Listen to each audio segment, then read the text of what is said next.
Top quality और consistent performance के लिए सिर्फ सिल्वर पंप नाम याद रखना।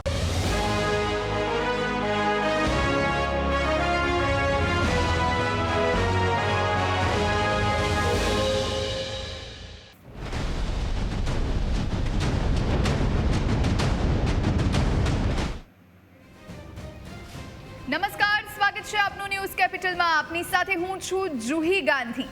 ભારત પાકિસ્તાન તણાવ વચ્ચે મળી મહત્વની બે બેઠકો. સીડીએસ અનિલ ચૌહાણ સાથે રક્ષા મંત્રીએ બેઠક યોજી. રાજનાથસિંહના ઘરે 40 મિનિટ સુધી આ બેઠક ચાલી. રાજનાથસિંહે સીડીએસ પાસેથી તમામ માહિતી મેળવી છે. આતંક વિરુદ્ધ આગળની રણનીતિ મુદ્દે ચર્ચા કરવામાં આવી. બીજી તરફ બીએસએફના ડીજી ગૃહ મંત્રાલયમાં મહત્વની બેઠકમાં જોડાયા હતા. બીએસએફના ડીજી દલજીતસિંહ ચૌધરી નોર્થ બ્લોકમાં આવેલ ગૃહ મંત્રાલયની ઓફિસ પર પહોંચ્યા હતા.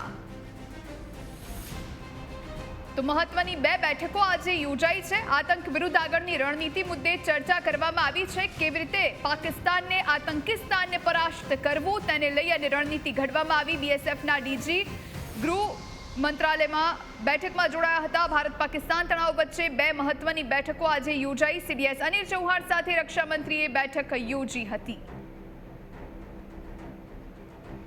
તો રાજનાથસિંહના ઘરે 40 મિનિટ સુધી બેઠક ચાલી. રક્ષામંત્રી રાજનાથસિંહના ઘરે 40 મિનિટ સુધી બેઠક યોજાઈ. રાજનાથસિંહે સીડીએસ પાસેથી તમામ માહિતી પ્રાપ્ત કરી હતી. આખરે શું ચાલી રહ્યું છે અત્યારે જમ્મુ કાશ્મીરમાં, કઈ રીતની રણનીતિ પર કામ થઈ રહ્યું છે તેને લઈ અને માહિતી પ્રાપ્ત કરવામાં આવી. બીએસએફના ડીજી ગૃહ મંત્રાલયમાં મહત્વની બેઠકમાં જોડાયા હતા. ગ્રાઉન્ડ ઝીરો રિપોર્ટ્સ તેમને મળી રહ્યા છે. તમામે તમામ માહિતી પર નજર તેઓ રાખી રહ્યા છે.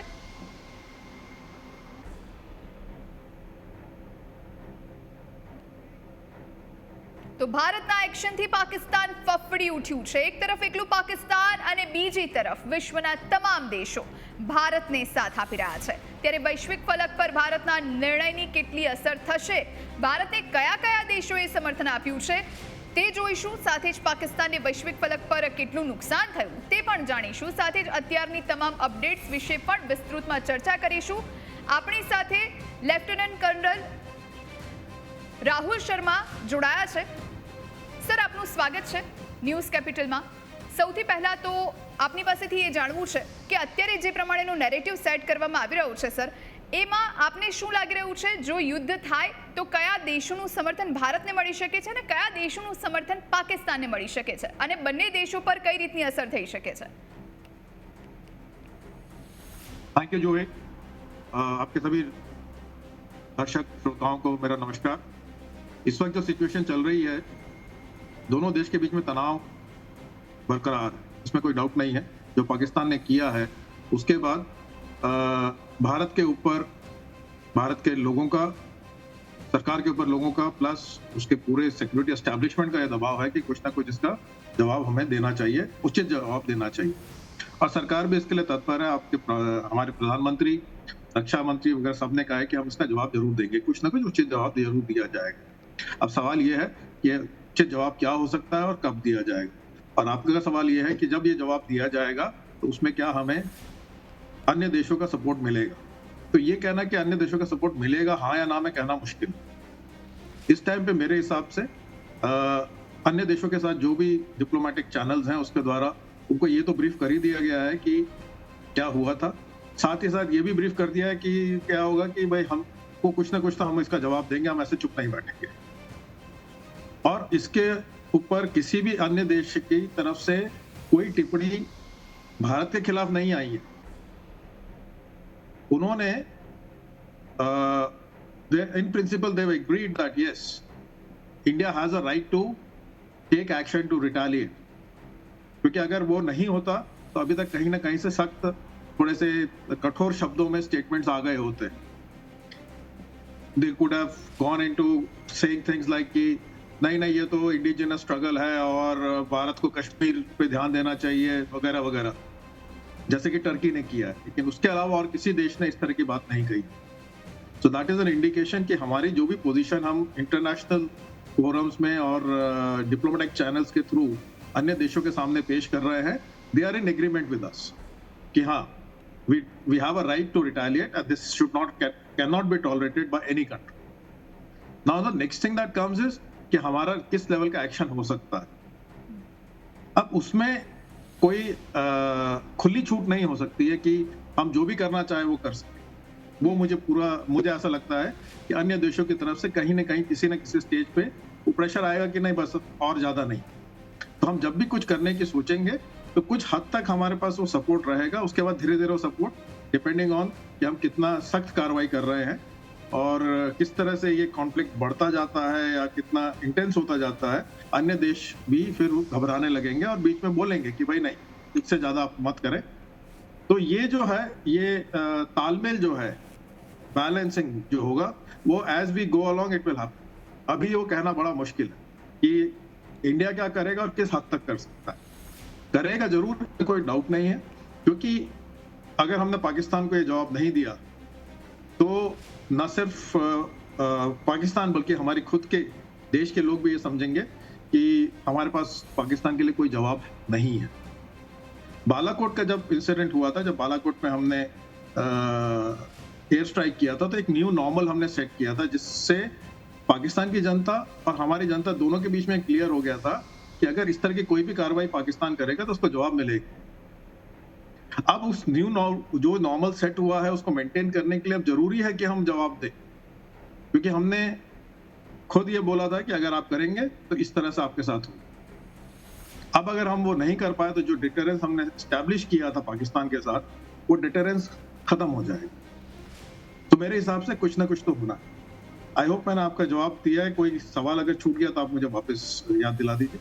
ઓકે સર, એ પૂછવું છે મારે કે પાકિસ્તાનને કયા કયા દેશોનું સમર્થન મળી શકે અને શા માટે આપને એવું લાગે છે કે એ બીજા બધા દેશ જે પાકિસ્તાનને સમર્થન કરવાના હોય, સપોર્ટ કરવાના હોય, તો એનું શું કારણ હોઈ શકે? કારણ કે જ્યારે કોઈ પણ બે દેશો વચ્ચે કોઈ પણ સમજૂતી થતી હોય કે સંધિ થતી હોય કે સપોર્ટ એકબીજાને આપવાનો હોય, ત્યારે ગીવ એન્ડ ટેકના રિલેશન હોય. પાકિસ્તાન પાસે તો એવું કંઈ છે નહીં આપવા માટે. સર, મારું જ્યાં સુધી માનવું છે ત્યાં સુધી પાકિસ્તાન શું સપ્લાય કરી શકે કે સામે એમને अन्य દેશનો સપોર્ટ મળી શકે?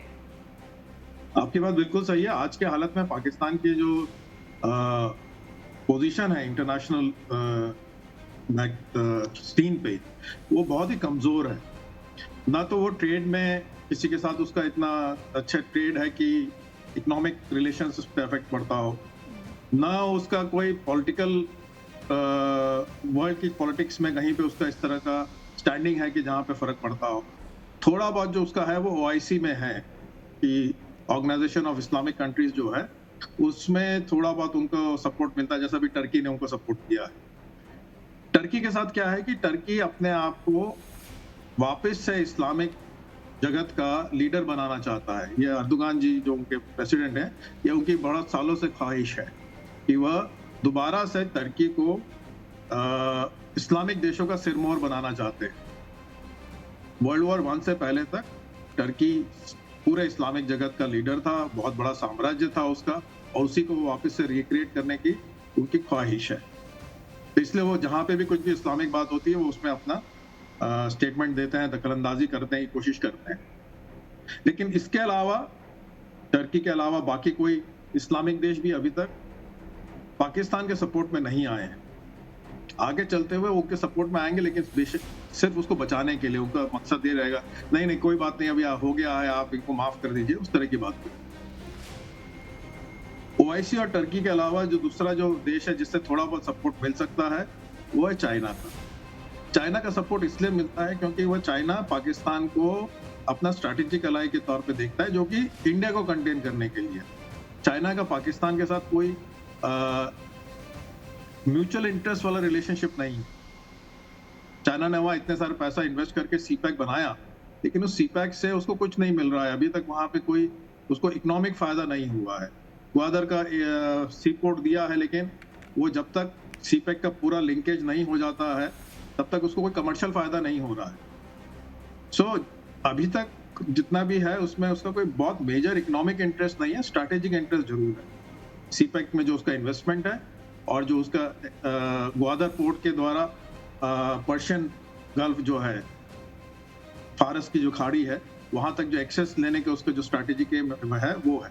बट इन दोनों के अलावा, इन दो कंट्री के अलावा मुझे नहीं लगता कि कोई दूसरे का कोई इंटरेस्ट है। एक का इस्लामिक या आइडियोलॉजिकल इंटरेस्ट है टर्की का, और चाइना का एक थोड़ा सा स्ट्रैटेजिक इंटरेस्ट है, वो भी सिर्फ इंडिया को कंटेन करने के लिए, बाकी नहीं। अब सवाल ये होता है कि चाइना किस हद तक पाकिस्तान को सपोर्ट करेगा, तो उसमें चाइना को ये भी देखना पड़ेगा कि उसका इंडिया के साथ कितना ट्रेड है। जहां तक मुझे ध्यान है 120 बिलियन डॉलर का सालाना ट्रेड इंडिया के साथ है, और पाकिस्तान के साथ 20 बिलियन डॉलर। तो ये उसको एक किसी टाइम पे सोचना पड़ेगा। साथ ही अभी चाइना का जो ट्रेड या इकोनॉमिक सिचुएशन है वो टैरिफ वॉर की वजह से उसके ऊपर काफी दबाव है। तो क्या वो इंडिया के साथ भी अब इस टाइम पे जब उसके ऊपर इकोनॉमिक दबाव है, क्या वो इंडिया के साथ भी अपने इकोनॉमिक रिलेशन खराब करेगा? मुझे नहीं लगता। तो वो सपोर्ट करेगा, इन प्रिंसिपल सपोर्ट करेगा, कुछ हद तक सपोर्ट करेगा, बट उससे ज्यादा नहीं। उसकी भी एक लिमिट होगी जिसके आगे वो नहीं। ओके, આપણી સાથે Rahul sir, lieutenant colonel Amritlal Makwana જોડાયા છે। સર, આપનું સ્વાગત છે ન્યૂઝ કેપિટલમાં।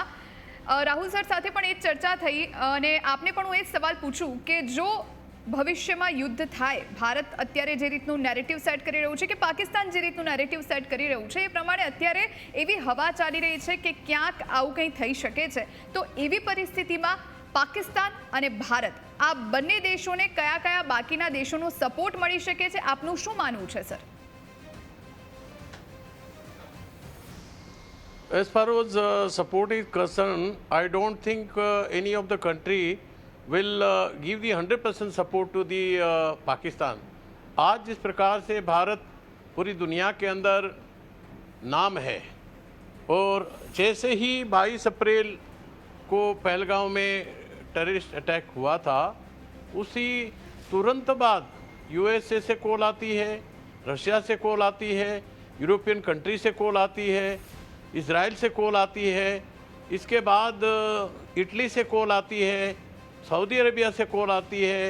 तो जिस प्रकार से पूरा विश्व का भारत को सपोर्ट है डिप्लोमेटिकली, पॉलिटिकली, एंड विश्व नेता जो है आज भारत के साथ है। भारत के साथ इसलिए है कि भारत जिस प्रकार से दुनिया के अन्य देशों से आगे बढ़ कर के अपना जो ट्रेड कर रहा है, अपना जीडीपी को बढ़ा रहा है, अपना कार्य कर रहा है, इतनी तरक्की कर रहा है, तो आसपास के दुनिया के देशों को ये अच्छा नहीं लग रहा है। लेकिन आज पाकिस्तान जो है, दुनिया के तमाम देशों में पाकिस्तान का जो नाम है एक टेररिस्ट कंट्री के नाम पे है।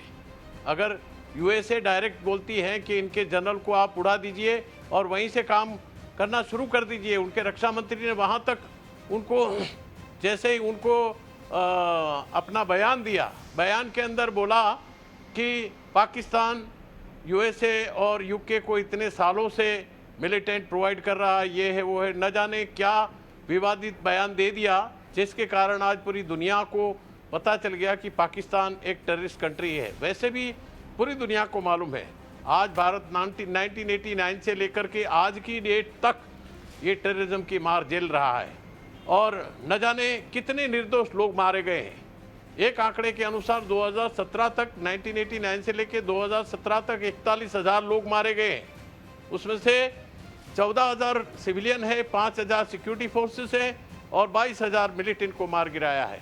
तो ये आंकड़ा दर्शाता है कि ये टेररिज्म एक कैंसर है, और जिस प्रकार से आज टेररिज्म का भारत कड़े से कड़ा मुकाबला कर रहा है, भविष्य में भी आपने देखा होगा कि जैसे उड़ी अटैक हुआ था तो हमने उनके घर में घुस करके उनके लोगों को मारा था। जैसे ही पुलवामा अटैक हुआ था 2019 के अंदर, उस दौरान के अंदर भी हमने पाकिस्तान के घर में घुस करके उनके उग्रवादियों के कैंप को तहस नहस कर दिया था। तो आज पाकिस्तान को पूरा डर लगा हुआ है कि किसी भी वक्त जो है भारत उस पर हमला कर सकता है, और हमारी जो रिलेशनशिप है, चाहे यूएनओ हो और दुनिया की किसी भी देश के साथ हो, अभी फिलहाल पिछले ही साल हमने जब G20 की मीटिंग किया तो दुनिया के तमाम देश भारत आए और उन्होंने भारत को देखा, भारत के हर राज्य की कलाकृति, उनकी सुरक्षा, उनकी संस्कृति को देखा कि भारत एक शांति प्रिय देश है। और पाकिस्तान के अंदर आपने पहले से ही पूरी दुनिया को मालूम है कि आए दिन अपने घर के अंदर ही इतनी लड़ाई चल रही है कि BLA आर्मी कब जा कर के उनको ठोक करके आ जाती है। अभी 2 दिन पहले ही बलूच लिबरेशन आर्मी ने पाकिस्तान के सैनिकों पर घात लगा करके हमला करके 10 सैनिकों को मार गिराया। और दूसरी तरफ वहाँ पे अफगानिस्तान और ये टीटीपी का जो युद्ध चल रहा है, ये दुरन लाइन के ऊपर इससे पहले भी कई सैनिकों पर हमला हुआ है और आए दिन हमला होता रहता है। तो अपने स्टेट के अंदर से ही उनको फुर्सत नहीं है। पूरा स्टेट अगर देखा जाए, पीओके के अंदर भी, मुजफ्फराबाद में देखो या सिंध में देखो या कहीं भी देखो, हर जगह अफरा तफरी का माहौल है। तो आज पाकिस्तान को हो सके तो छोटे मोटे 2 कंट्री लाइक अभी कर्नल राहुल साहब ने बताया कि या तो उसको टर्की जो है वो एक सपोर्ट दे सकता है कि उसका पार्टनर है, और या चाइना, क्योंकि चाइना को पाकिस्तान से बहुत सारा काम लेना है।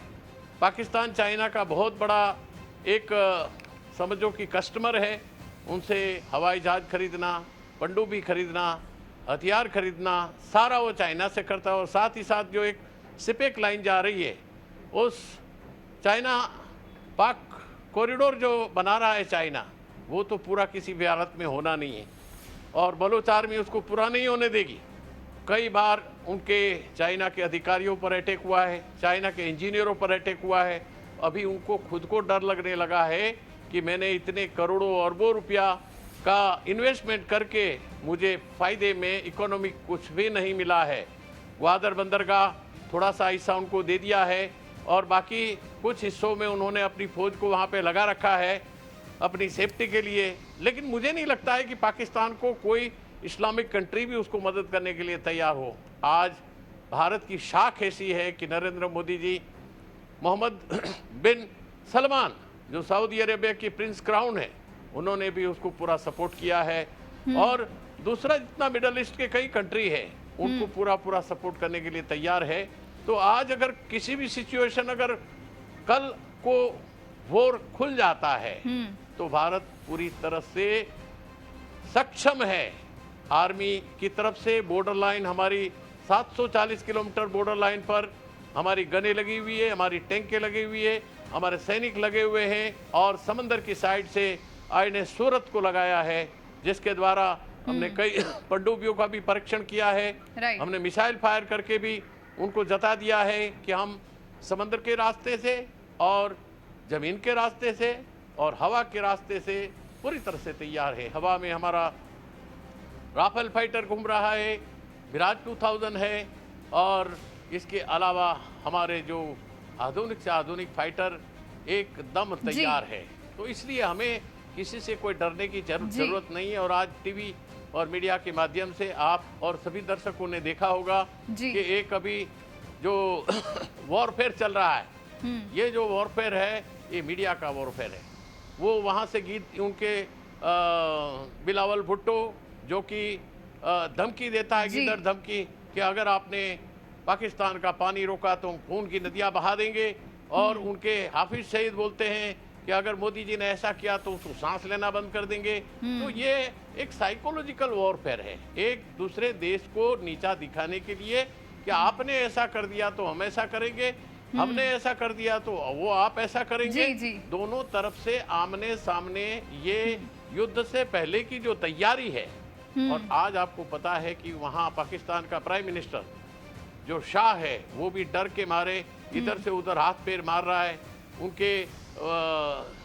उनके जो आर्मी के जनरल है वो अपने परिवार को वहाँ से शिफ्ट करके कहीं किसी और जगह भेज रहा है। उनको पता है कि किसी वक्त मेरे पर मौत का एक पैगाम आ रहा है और कब मुझे मार दिया जाएगा उसका कोई पता नहीं। यानी पूरी तरह से डरा हुआ है सर, पाकिस्तान पूरी तरह से डरा हुआ है। आपकी बात से मैं सहमत हूँ। राहुल सर, આપની પાસે આવું, ભારત અગર ડિસિઝન લે છે અને રિએક્ટ કરે છે અને યુદ્ધ જેવી પરિસ્થિતિ સર્જાય છે તો વર્લ્ડ લેવલ પર એની આ ડિસિઝનની, આ યુદ્ધની શું અસર થઈ શકે છે આપના મતે? બાકીના દેશો પર શું અસર થઈ શકે? ओके, इसमें मैं 1 मिनट के लिए पहले वाली बात पे जाना चाहूंगा जी कि जब मैं चाइना के सपोर्ट की बात कर रहा था, आपको ये ध्यान रखना है पाकिस्तान की इमेज ना अपनी पूरे इलाके में इस तरह की हो गई है जैसे कि वो कॉलोनी में एक आंटी होती है ना जो दूसरों के घर में घुस के झगड़ा कराती रहती है। तो पाकिस्तान का आजकल का जो सिचुएशन है उसकी जो वैल्यू है वो सिर्फ न्यूसेंस वैल्यू है, चाहे वो ईरान के लिए है, ईरान में परेशानी, अफगानिस्तान में परेशानी, इंडिया में परेशानी, तो आसपास के जितने भी जगह है वहां पे उसने अलग अलग किस्म की परेशानी शुरू की और उसका नतीजा ये हुआ कि अब वही चीज जो आग उसने दूसरी जगह लगाने की कोशिश की थी, अब वो पड़ोस में से फैल के उनके यहाँ आ गई। दूसरी बात यह है कि जब मैं चाइना के सपोर्ट की बात कर रहा हूँ तो एक चीज पे मैं ध्यान दिलाना चाहूंगा कि जब आईएमएफ से लोन लेने के लिए आईएमएफ ने कंडीशन रखी थी कि आप सर्टेन अमाउंट ऑफ मनी आप लेके आएंगे तो ही हम आपको लोन देंगे, मतलब कि आपके दूसरे बोरोअर से आप इतना पैसा पहला खड़ा कीजिए। तो उस टाइम पे ये सऊदी अरेबिया और चाइना के पास, दोनों के पास गए थे कि आप हमको ये जो है ब्रिज लोन जो है, जो पैसा हमको दिखाना है आईएमएफ को, वो आप हमको दे दीजिए तो हमको आईएमएफ से लोन मिल जाएगा। और दोनों ने उसको मना कर दिया। चाइना ने भी मना किया था, सऊदी अरेबिया ने भी मना किया था, टर्की भी सामने नहीं आया था। सो पाकिस्तान की वैल्यू एज अ फ्रेंड बहुत कम है, एज अ न्यूसेंस ज्यादा। अब अगर कल जब ये लड़ाई होगी, जो भी हम कुछ ना कुछ एक्शन तो लेंगे और उस एक्शन के बाद में हो सकता है कि एस्केलेट हो जाए, लड़ाई बढ़ जाए, वो फिर कुछ करे फिर हम कुछ करें, तो इस तरह से सिचुएशन एस्केलेट हो सकती है। तो जब ये एस्केलेशन होगा तब किसी न किसी स्टेज पे लोग अंदर घुस के दूसरे देश जो है वो अपनी बात कहना शुरू करेंगे कि नहीं नहीं प्लीज डोंट डू दिस, बहुत ज्यादा हो गया है, ये आप दोनों न्यूक्लियर पावर है वगैरह वगैरह। जहां तक जब ऐसी सिचुएशन आएगी तो मेरे को लगता है कि एक स्टेज ऐसी आएगी जहां पे कि ये पाकिस्तान इसको इस्लामिक और नॉन इस्लामिक का रंग देने की कोशिश करेगा कि देखो एक मुसलमान देश के ऊपर एक गैर मुसलमान देश ने हमला किया है और दुनिया भर के मुसलमानों को मुसलमान देश का सपोर्ट करना चाहिए।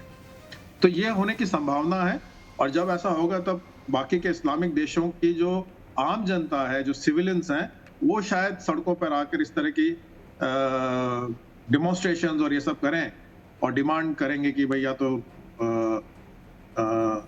लड़ाई रोकी जाए या जो उनकी गवर्नमेंट है वो पाकिस्तान का सपोर्ट करे। तो ये जो पॉलिटिकल इस्लाम वाला जो फैक्टर है, जो उसका जो करंट है, वो धीमे धीमे अंदर से चल सकता है। लेकिन जितना भी सपोर्ट होगा वो एक स्टेज के बाद हमारे लिए भी खत्म हो जाएगा और एक स्टेज के बाद पाकिस्तान के लिए तो अभी है ही नहीं, लेकिन हमारे लिए भी कम होना शुरू हो जाएगा। ये हमें ध्यान रखना चाहिए कि ये कोई दूसरे देश इस वक्त अगर हमारे साथ खड़े हैं तो इसलिए खड़े हैं क्योंकि हमारा जो रिकॉर्ड है वो ये है कि हम जिम्मेदारी के साथ एक्शन लेते हैं। हम इमोशनल होके, हम ताव में आकर कोई ऐसा कार्रवाई नहीं करते हैं जिससे कि पीस खराब हो, अननेसेसरी डिस्ट्रक्शन हो, सिविलियंस का नुकसान हो। तो हमारी जो इमेज है, हमारे साथ क्यों खड़े हैं, क्योंकि हम जिम्मेदारी के साथ एक्शन लेते हैं। अगर हम भी पाकिस्तान की तरह गैर जिम्मेदाराना हरकत करना शुरू कर दें और कुछ के कुछ स्टेटमेंट देना शुरू कर दें या कुछ के कुछ एक्शन लेना शुरू कर दें, तो फिर वो जो वैश्विक देश हैं, बाकी के जो देश हैं जो आज हमारे साथ खड़े हैं, शायद उतने देर नहीं खड़े रहेंगे। तो ये जो पूरा है बैलेंस करना, ये गवर्नमेंट के लिए का टास्क है, उसका एक चैलेंज है, लेकिन कोई बहुत बड़ा चैलेंज नहीं है हमारा। अभी तक हमने देखा है कि हमारा जो एस्टैब्लिशमेंट है, चाहे सिक्योरिटी एस्टैब्लिशमेंट, चाहे ब्यूरोक्रेसी है, चाहे पॉलिटिकल एस्टैब्लिशमेंट है, उन तीनों का बहुत अच्छा आपस में तालमेल रहता है। बहुत अच्छे से मिलजुल कर वो लोग अपनी स्ट्रैटेजी बनाते हैं और उसको अच्छे से प्रोफेशनली एग्जीक्यूट करते हैं। तो ये बात जो है ये दुनिया के सारे देशों को पता है, हमें पता है, हमारे देश की जनता को पता है। इसलिए बहुत बड़ा चैलेंज नहीं होगा ये। जब भी जो भी डिसीजन लिया जाएगा, मुझे पूरा यकीन है कि हमारा जो एस्टैब्लिशमेंट है वो उसको ठीक से मैनेज कर पाएगा और हमें इसमें बहुत ज्यादा फिक्र करने की बात नहीं है कि कितने देश हमारे साथ खड़े रहेंगे और नहीं रहेंगे। आई एम वेरी श्योर कि that optics can be manage very well by our professional establishment. Okay, colonel Amritlal, आपसे भी यही क्वेश्चन है मेरा कि अगर भारत कोई डिसीजन लेता है तो बाकी के देशों पे उसकी क्या इफेक्ट रहेगी, आप क्या मानते हैं सर? बाकी के देश पाकिस्तान को किसी भी तरह से कोई सपोर्ट मिलने वाला नहीं है। वैसे भी हमें दुनिया का एक डिप्लोमेटिक चैनल है जो हमने ऑलरेडी अप्लाई कर दिया। जी समूह के देशों को भी 35 देशों को बुला करके हमने ऑलरेडी उनको बताया कि हमारे देश के अंदर इस प्रकार का कायराना हमला हुआ है, आगे हम क्या करें। तब उन लोगों ने सारे ने एकजुट होकर के ये कहा कि इनको इनका जवाब देना चाहिए। तो हम जवाब देने के लिए बिल्कुल तैयार है। पीछे भी अगर थोड़ा नज़र डाल करके देखेंगे तो 1965 के वॉर में भी पाकिस्तान को पीछे हटना पड़ा था। 71 वॉर के अंदर भी 93,000 सोल्जर को सरेंडर करना पड़ा था।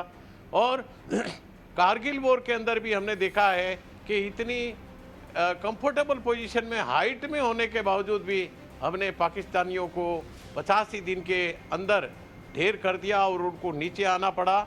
और जिस प्रकार तो जब जब सिचुएशन आई, जब जब मौका हुआ है, हमने हमारी सैन्य का मनोबल इतना ऊंचा है, हमारा एयरफोर्स नेवी आर्मी का मनोबल इतना ऊंचा है कि कोई भी देश, अगर मैं तो ये कहता हूँ पाकिस्तान के अलावा अगर चाइना 2 फ्रंट वॉर भी हो जाता है तब भी हम इनका सामना और मुकाबला करने के लिए तैयार है।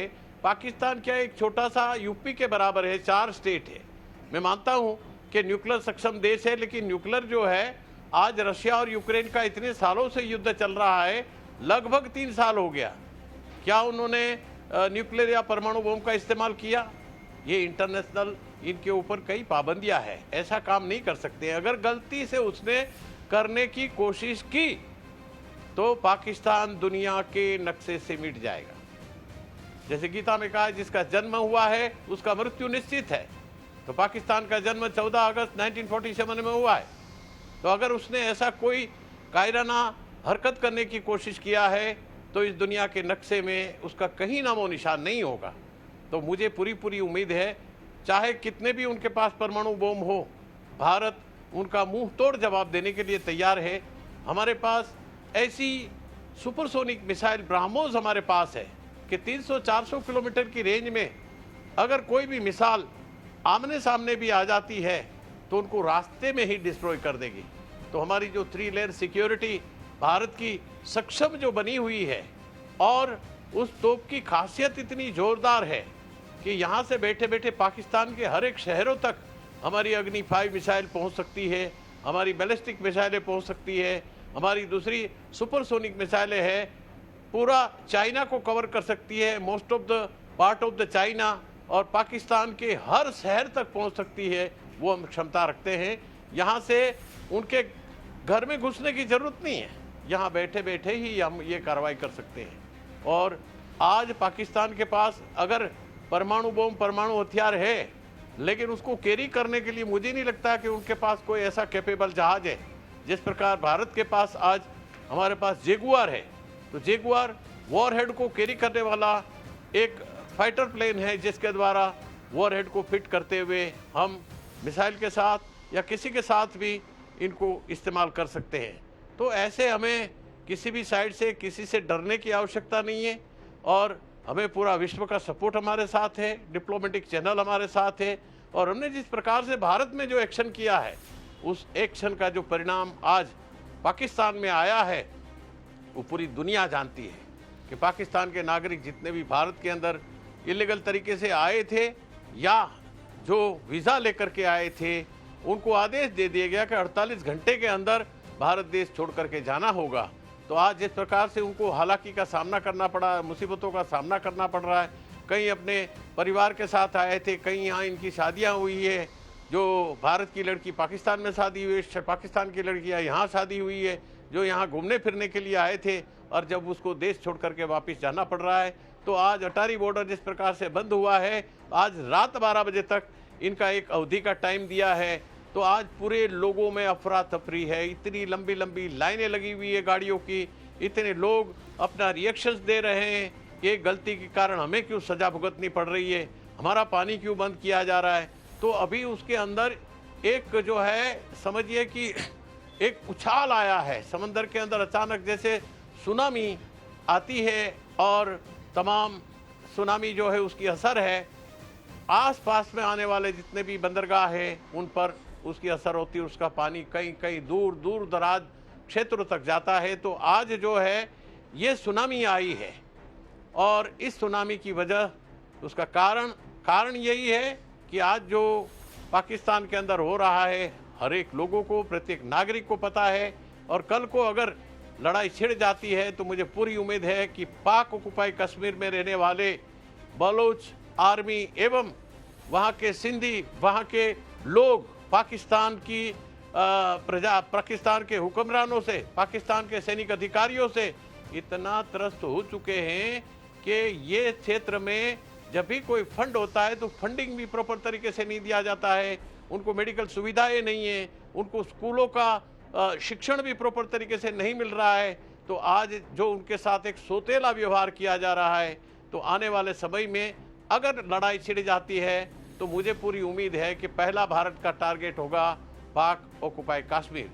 जो पाकिस्तान ने ये 1947 के दौरान जो अवैध कब्जा करके बैठ गया है, वो पाकिस्तान के तमाम जो हिस्सा है गिलगिट बाल्टिस्तान एंड पाक ऑक्युपाई कश्मीर, वो भारत के साथ मिल जाएगा और तमाम लोग हमें पूरा सपोर्ट करेंगे। और इसके कारण जिस प्रकार आज पाकिस्तान ने सिमला एग्रीमेंट को खारिज कर दिया है कि भाई अभी ये नहीं होगा तो आगे जब कोई नियंत्रण रेखा नहीं है, लाइन ऑफ कंट्रोल नहीं है, तो इसमें या तो पाकिस्तान फायर कर सकता है, इंडिया फायर कर सकता है जब भी हमें घुसना है। ये उस समय 2 जुलाई 1972 में जब एग्रीमेंट हुआ था तो सबसे बड़ी गलती हमारे द्वारा हुई थी। उनके साथ ये LOC के बिल्कुल और नहीं करना चाहिए। इसी तरह पाकिस्तान अभी भारत के एक्शन से अभी तो एक्शन लेनी शुरुआत ही की है और अभी से बौखलाया हुआ है। राहुल सर, આપની પાસે આવું કારણ કે જે 5 મોટા ડિસિઝન્સ લીધા છે, પછી એ સિંધુ જળ સંધિને રદ કરવાના હોય કે વાઘા અટારી બોર્ડર અત્યારે પૂરતી ક્લોઝ કરવાના હોય, પાકિસ્તાની વિઝા ધારકોને પાછા મોકલવાના હોય કે અન્ય નિર્ણયો હોય, એ નિર્ણયોથી અત્યારથી જ પાકિસ્તાન બોખલાઈ ગયું છે। કારણ કે રાહુલ સર, જે પાકિસ્તાનના નેતાઓ છે એ એવા સ્ટેટમેન્ટ આપી રહ્યા છે, એને લઈને આપ શું કહેશો? કારણ કે એમને પણ ક્યાંક ખબર છે કે જો યુદ્ધ થશે तो पाकिस्तान क्यायनु नहीं रहे। आपकी बात सही है कि हमने जो भी 5 तुरंत जो उपाय उस वक्त पगले लिए थे, तो वो देखिए पहले तो एक तो था डिप्लोमेटिक लेवल पे कि हमारे अटैचेज जो हैं, मिलिट्री अटैचेज जितने भी हैं, एयरफोर्स नेवी आर्मी वाले जितने भी हैं, उनको हमने पर्सनल नॉन ग्रेटा करके बोला कि आप उनको वापस कीजिए। हमने अपने वाले अपने खुद ही बुला लिए थे पाकिस्तान के कहने से पहले। एम्बेसी की स्ट्रेंथ को हमने कम करने की बात कही थी। तो ये तो था एक डिप्लोमेटिक मैसेज कि भाई अगर आप इस तरह से बिहेव करेंगे, इस तरह की आप हरकतें करेंगे, तो हमें आपके साथ कोई रिलेशन रखने में कोई इच्छा, कोई इंटरेस्ट नहीं है। तो ये तो एक पहला था। दूसरा हमने सिंबॉलिक एक किया जो कि आम जनता को भी दिखे कि ये जो वाघा बॉर्डर है वो हमने बंद कर दिया, कि ये हम पड़ोसी हैं, हमारे रिलेशन अच्छा होने चाहिए, ट्रैक 2 लेवल डिप्लोमेसी और अमन की आशा, अमन की यात्रा वगैरह, ये सब बकवास नहीं करना है हमको, इसलिए वो हमने बंद कर दिया। तीसरा जो था जिसपे सबसे ज्यादा असर पड़ता है, अभी तुरंत उसका असर नहीं पड़ेगा क्योंकि तुरंत उसमें असर करने के लिए हमारे पास काबिलियत नहीं है, और वो है Indus river water treaty. Indus river system के जो वाटर ट्रीटी था उसमें पहले से ही हम कुछ चीजों में उनके साथ धीरे धीरे हम पीछे हटते जा रहे थे। जैसे कि वाटर कमीशन जो है उसकी मीटिंग होती है, दोनों देश के वाटर कमिश्नर्स की मीटिंग होती थी, वो कई सालों से हमने बंद कर रखी थी। हमने उनको कह नहीं, ये नहीं होगा। डेटा शेयर करना होता था कि कितना पानी कितना फ्लो है, वो भी हमने उनके साथ धीरे धीरे शेयर करना बंद कर दिया। तो इंडस रिवर वाटर ट्रीटी को लेकर हम पहले कुछ कदम उठा रहे थे। उसमें वाटर स्टोरेज हमारे बढ़ाने की कोशिश जारी थी, पहले से चल रही थी। लेकिन अभी जब ये हुआ तो हमने उसको अब ओपनली कह दिया कि अब हम इस ट्रीटी को अबेंस में रख रहे हैं।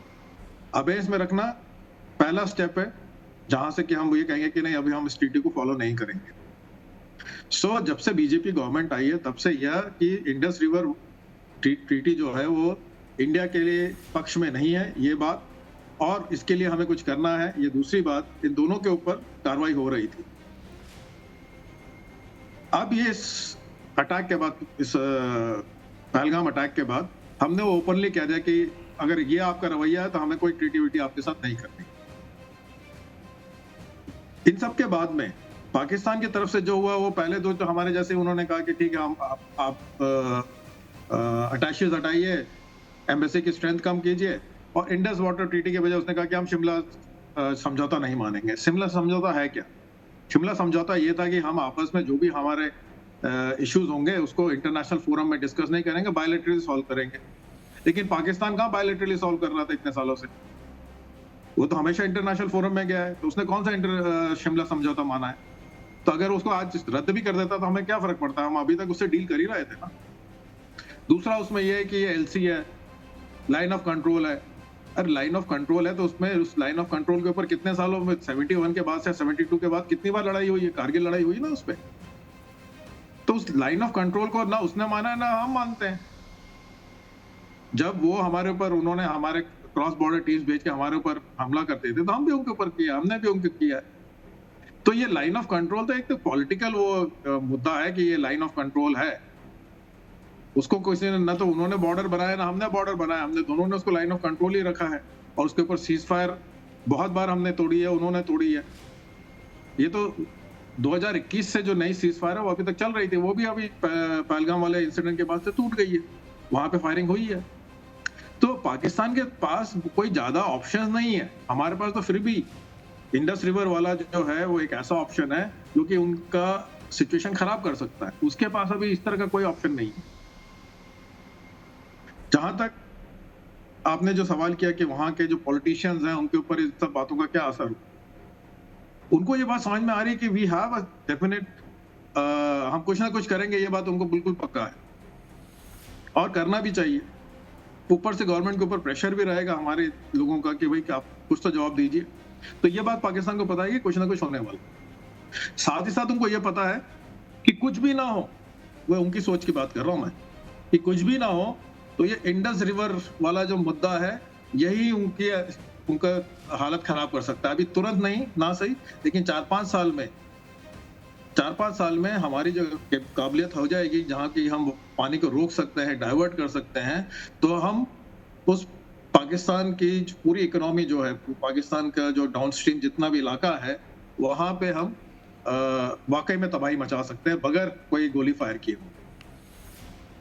इसके बाद में उनको ये बात पता है कि गोली भी चलेगी, ये तो हमारे हाथ में है ही, एक साधन, एक टूल हमारे पास है जो कि उनके लिए अब मुश्किल का विषय बन गया है। वो जाते रहे इंटरनेशनल फोरम में जाके बात करते रहे, चिल्लाते रहे, ठीक है, बातचीत होती रहेगी, डिस्कशन होता रहेगा, अपील और ये सब होता रहेगा, प्रोटेस्ट होता रहेगा, लेकिन उसके आगे तो कुछ नहीं कर पाएगा अगर हमने सही में ये सोच लिया कि हमें उनके पानी के साथ खिलवाड़ करना है। तो ये भी उनको पता है कि अब गोली भी चलेगी, वो तो दूसरी बात है, ये पहली बड़ी बात है, उनके हैंडल नहीं होगी। अब साथ में कुछ ना कुछ गोली चलेगी। अगर ये कुछ भी एक्शन होता है तो उसमें एक फायदा जरूर है पाकिस्तान। वो फायदा ये जो मैं कल भी आपको बता रहा था, वो फायदा ये है कि जब इस तरह की लड़ाई वाली हालत होती है तो देश के सारे लोग इकट्ठे हो जाते हैं। पिछले 2-3 साल से पाकिस्तान में डिसयूनिटी की बहुत बड़ी प्रॉब्लम चल रही है, वहां पे बहुत ज्यादा अलगाववाद चल रहा है, पॉलिटिकल इंस्टेबिलिटी है। पीटीआई जो है इमरान खान की, वो सड़कों पे उतरती रहती है। जिस आर्मी के ऊपर कभी पाकिस्तान में कुछ किसी ने हिम्मत नहीं की थी कुछ कहने की, जो कि उनके देश के हीरोज थे, कहलाए जाते थे सो कॉल्ड हीरोज, उनके आर्मी के कैंटोनमेंट्स के ऊपर अटैक कर दिया, कोर कमांडर के घर पर अटैक कर दिया, यहाँ तक कि आर्मी के जो शहीद थे उनका जो वॉर मेमोरियल था उसको उन्होंने डैमेज किया। तो इस तरह की बातें जो हो रही हैं पिछले 2-3 साल से, वो सारी बातें अब साइड में हो जाती हैं क्योंकि पूरा देश इकट्ठा हो जाता है। उसमें फंडामेंटलिस्ट से लेके जो मॉडरेट है वो भी आ जाता है, सारी पॉलिटिकल फितने के जो लोग हैं वो सब आ जाते हैं। तो ये जो एक मेजर फायदा पाकिस्तान को होगा अभी हो रहा है, और अगर हम उसको अटैक करते हैं, जो भी हम करेंगे हमें तो करना ही है, तो उसका भी एक और फायदा पाकिस्तान आर्मी और उनके जो चीफ हैं उनको मिलेगा। ओके अमृतलाल, आपसे ये पूछना चाहूंगी कि अगर वॉर नहीं होता तो भारत के पास और कौन से रास्ते हैं पाकिस्तान का नाक दबाने के? हमारे पास कई रास्ते हैं। एक तो डिप्लोमेटिक व्यू से हम एज इट इज़ कार्रवाई कर दी हैं, और फाइनेंशियल एक्शन टास्क फोर्स हम ये इशू को वहाँ पे जो WTO में जाकर के उसमें उसको रेज कर सकते हैं, और पाकिस्तान को दुनिया के किसी भी देश से, उन्होंने पिछली बार भी जब थोड़ा बहुत फंड दिया था तो कई प्रकार की शर्तें उनके ऊपर ला दी गई थी कि ये शर्तों को पूरा कीजिए, इसके बाद ही फिर आपको हम थोड़ा बहुत लोन दे सकते हैं। पहले उनको as it is black list में डाला था, फिर ब्लैक लिस्ट से ग्रे लिस्ट किया। तो अभी आने ये समय सही समय है कि इकोनॉमिकली भी इंटरनेशनल कम्युनिटी के साथ बात करते हुए उसको FATF के लिस्ट में डाला जाए, और साथ ही साथ दुनिया के दूसरे देशों को एज इट इज़ भारत के पक्ष में है, भारत का पूरा पूरा सपोर्ट कर रहे हैं। तो पाकिस्तान को सपोर्ट करने के लिए कोई भी कंट्री जो है उनको मदद करने के लिए तैयार नहीं होगा। और साथ ही साथ अभी ये समय आ गया, एज इट इज़ डोरन लाइन में उनकी हालत ख़राब है, तो अफ़गानिस्तान के साथ हमारे अच्छे रिश्ते हैं। तो जैसे ही उनकी फ़ौज आज जहाँ पे लगी है वो सारी फ़ौज हट करके या कुछ फ़ौज का हिस्सा हट करके लाइन ऑफ कंट्रोल पे आएगा या दूसरी जगह आएगा, फ़ौज तो उतनी है जो उसके पास है। और साथ ही साथ आज पाकिस्तान की माली हालत इतनी अच्छी नहीं है, अगर कल को लड़ाई छिड़ जाती है तो पाकिस्तान हमारे साथ 8 से 10 दिन से ज़्यादा टिक नहीं सकता है।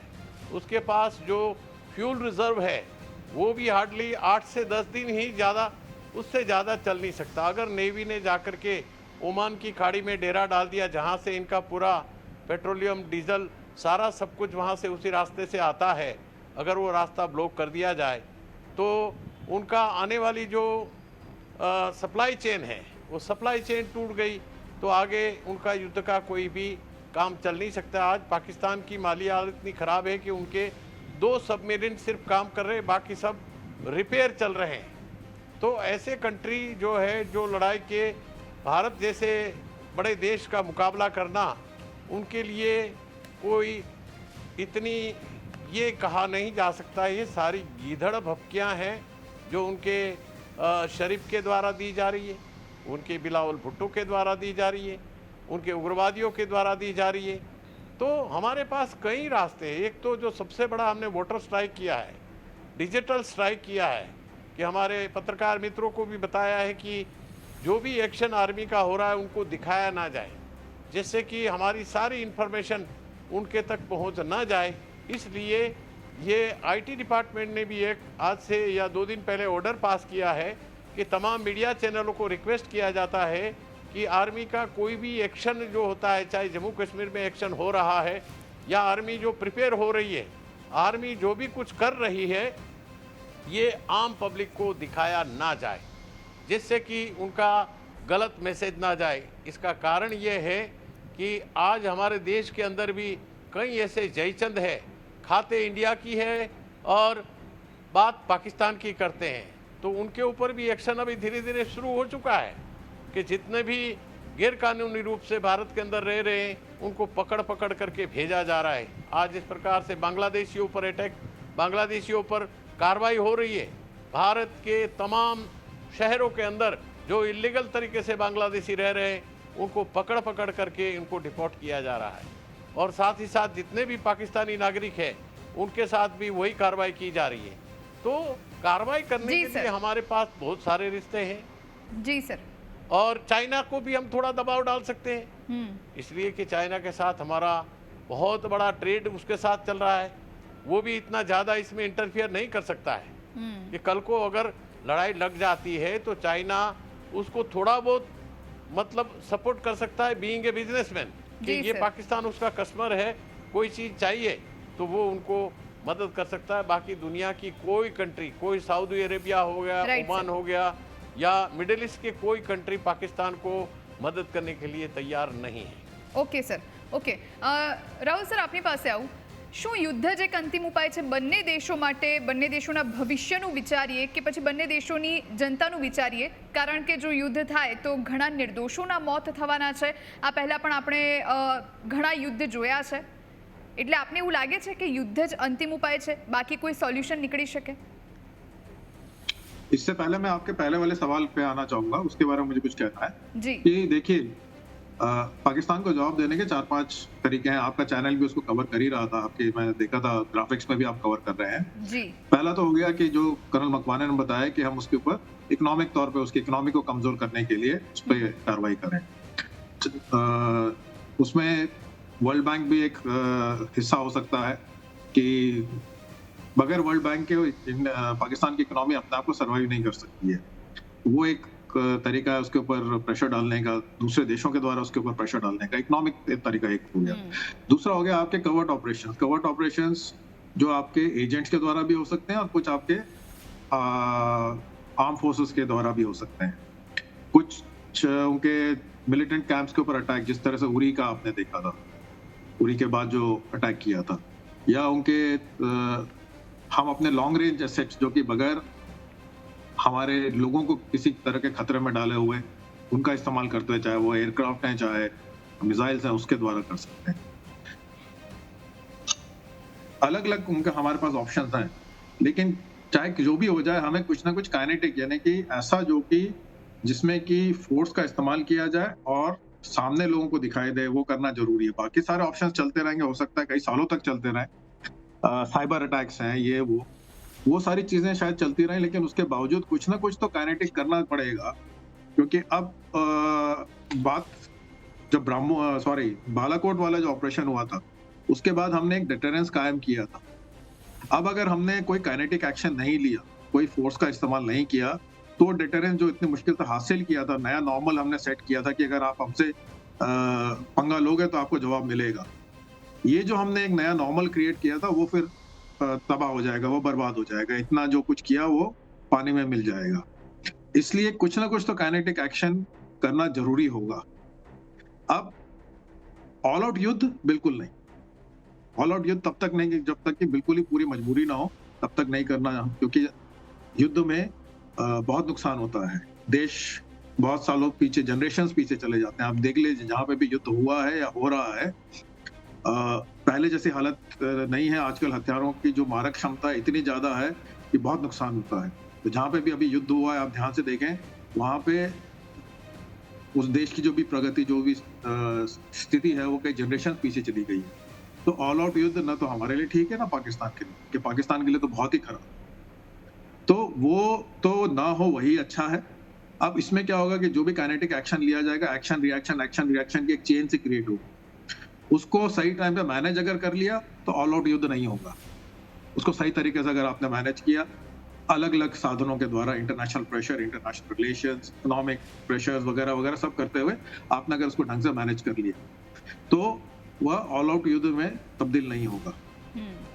लेकिन जैसा मैंने कहा, कुछ ना कुछ काइनेटिक एक्शन तो लेना पड़ेगा। ऑल आउट युद्ध नहीं होना चाहिए, वह अच्छा नहीं है। अगर होगा कि मान लीजिए सिचुएशन खराब हो गई और ये action reaction out of control हो गया, एक ऐसा चेन रिएक्शन बन जाए जो कि ऑल आउट युद्ध में तब्दील हो जाता है, तो दोनों देशों को बहुत नुकसान होगा। जब वो होगा तो ठीक है, वो भी लड़ेंगे।